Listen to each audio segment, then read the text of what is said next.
NOLCOM is our frontliner here in the Northern Hemisphere. And as we saw a while ago, in their shift to territorial defense, they have gone a long way already. But let me give you this challenge, this further challenge.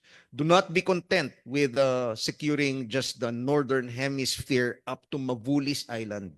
Start planning for actions in case there is an invasion of Taiwan. Okay?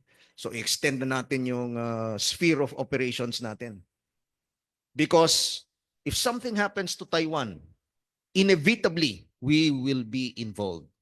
There are 250,000 OFWs working in Taiwan, and we will have to rescue them.